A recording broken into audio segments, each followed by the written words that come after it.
देश का मिजाज साउथ। लेट्स माइक देश का मिजाज और खबरें दक्षिण भारत से। मद्रास हाई कोर्ट में इलैयाराजा के पर्सनैलिटी राइट्स के केस में सन टीवी ने कोर्ट से गुहार लगाई है कि इलैयाराजा की तरफ से ली गई अंतरिम रोक में कुछ बदलाव किए जाएं, क्योंकि वे उनके कानूनी अधिकारों पर असर डाल रही है। न्यायमूर्ति सेंथिल कुमार राममूर्ति ने इलैयाराजा के वकील को 21 जनवरी तक इस पर जवाब देने के लिए समय दिया है। साथ ही एक म्यूजिक लेबल म्यूजिक मास्टर्स ने भी इसी तरह की मांग की है। ये मामला इलैयाराजा के नाम, तस्वीर और पहचान के व्यावसायिक इस्तेमाल को लेकर चल रहा है। कर्नाटक बीजेपी के प्रदेश अध्यक्ष बीवाई विजेंद्र ने कहा है कि केंद्रीय मंत्री एचडी कुमारस्वामी का राज्य की राजनीति में वापस आना बिल्कुल गलत नहीं है। बेलगावी हवाई अड्डे पर पत्रकारों से बात करते हुए उन्होंने कहा है कि पूर्व मुख्यमंत्री के रूप में कुमारस्वामी ने कर्नाटक के विकास में अनोखा योगदान दिया है। यह टिप्पणी ऐसे समय में आई है जब कुमारस्वामी ने हाल में संकेत दिए थे कि वे राज्य की राजनीति में सक्रिय रहेंगे और जनता की इच्छा के मुताबिक वापसी का फैसला लेंगे, ताकि बीजेपी जेडीएस गठबंधन को सत्ता दिला सकें। आंध्र प्रदेश के मुख्यमंत्री एन चंद्रबाबू नायडू, जो कभी स्वास्थ्य ट्रैकर्स जैसे आधुनिक तकनीकी उपकरणों के समर्थक के रूप में जाने जाते थे, अब वैकल्पिक चिकित्सा की ओर तेजी से मुड़ रहे हैं, जिसमें पुराणों जैसी प्राचीन ग्रंथों से प्रेरित आयुर्वेद शामिल है। उनकी सरकार ने आयुर्वेद डॉक्टरों को सर्जरी करने की अनुमति प्रदान कर दी है, जो राज्य की स्वास्थ्य नीति में एक बड़ा बदलाव है। एक मीडिया हाउस की पड़ताल के मुताबिक नायडू वर्षों से आयुर्वेद और हर्बल दवाओं का समर्थन करते आए हैं, लेकिन अब इसमें बढ़ते निवेश और विधायी बदलाव के साथ उनकी प्रोटेक्ट छवि में परिवर्तन नजर आ रहा है। इस पर स्वास्थ्य कार्यकर्ताओं और विशेषज्ञों की मिलीजुली प्रतिक्रियाएं हैं। खासकर एलोपैथी चिकित्सा डॉक्टर इस नीति का विरोध कर रहे हैं।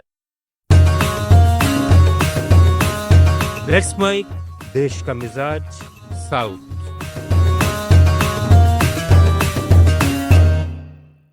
तेलंगाना के मेदारम के समक्का सरक्का मंदिर का नवीकरण पूरा होने के बाद इसे 19 जनवरी को दोबारा खोला जाएगा।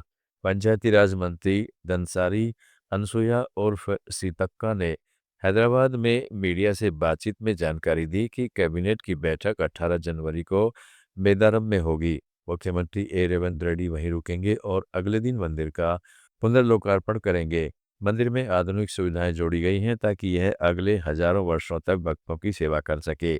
मंत्री ने बताया कि कांग्रेस सरकार के सत्ता में आने के बाद ममक्का, सरक्का और वेमुलवाड़ा जैसे मंदिरों का विकास एक साथ हो रहा है।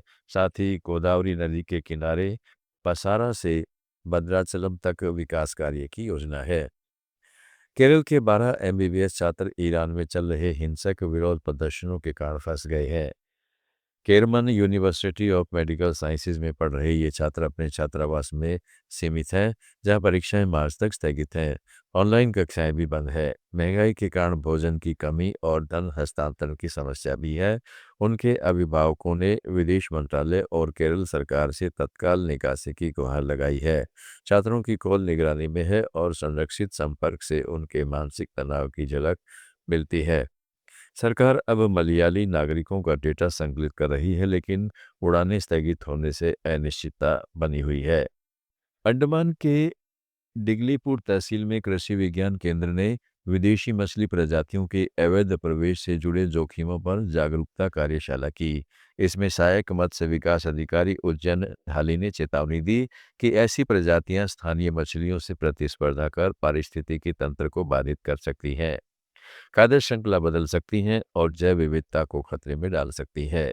विषय विशेषज्ञ शुभम देवराय ने बताया है कि ये मछलियां जल कृषि या प्राकृतिक आपदाओं के माध्यम से स्थानीय जल में प्रवेश करती हैं, इसलिए जैव सुरक्षा उपाय जरूरी है। 35 किसानों ने इस कार्यशाला में हिस्सा लिया। देश का मिजाज में फिलहाल इतना ही। जुड़े रहिएगा लेट्स माइक के साथ। आप सुन रहे थे let's make more than radio. Follow कीजिए हमें हमारे सोशल मीडिया प्लेटफॉर्म्स पर। It's time for news. It's time for more than radio. Presenting the first radio news app, Let's Mic. Let's Mic, a news-based app on your phone where you get to watch and listen news, talk shows,